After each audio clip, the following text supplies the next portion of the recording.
अस्सलाम वालेकुम रहमतुल्लाहि व बरकातहू। हम करें नज़म नंबर 4 करबला में गर्मी की शिद्दत। शायर हैं इसके मीर फबरल अनीस। उर्दू जमात दहम की नेशनल बुक फाउंडेशन की जो नई किताब है उसकी तशरीह हम कर रहे हैं। बंद नंबर 1 इसमें हम करेंगे गर्मी का रोजे जंग की क्यों करूं बयान, डर है कि मिसले शम्मा न जलने लगे जुबां। वो लू की अल हिज्र वो हरारत की अल अमार, रन की जमीन तो सुर्ख थी और जर्द आसमां।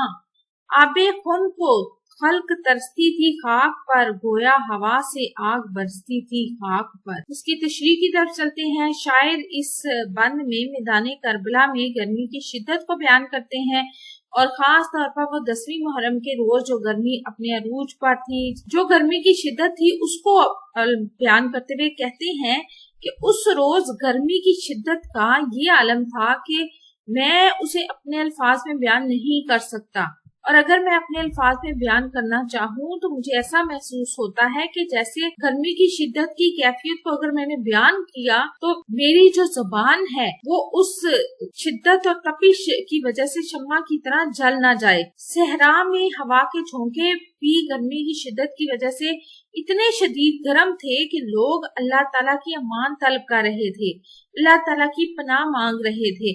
गर्मी का ये आलम था कि गर्मी की शिद्दत से मैदाने जंग की जमीन तक सुर्ख हो गई थी और आसमान उस तपिश से, उस गर्मी की हिद्दत से उसका रंग भी पीला पड़ गया था। मखलूक जमीन पर ठंडे पानी तक को तरस रही थी क्योंकि गर्मी की शिद्दत की वजह से पानी जो है वो भी इतना ज्यादा गर्म था, उबल रहा था, खौल रहा था और उसकी जो मिकदार है वो भी बहुत ज्यादा कम हो गई थी।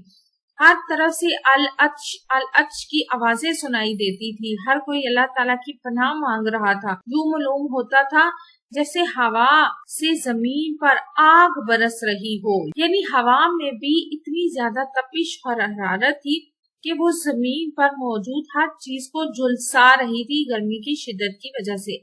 आपको हमारी वीडियो कैसी लगी? चैनल जरूर सब्सक्राइब करें, वीडियोस को लाइक और शेयर कीजिएगा। अपना और अपने प्यारों को रखिए ढेर सारा ख्याल। अल्लाह हाफिज।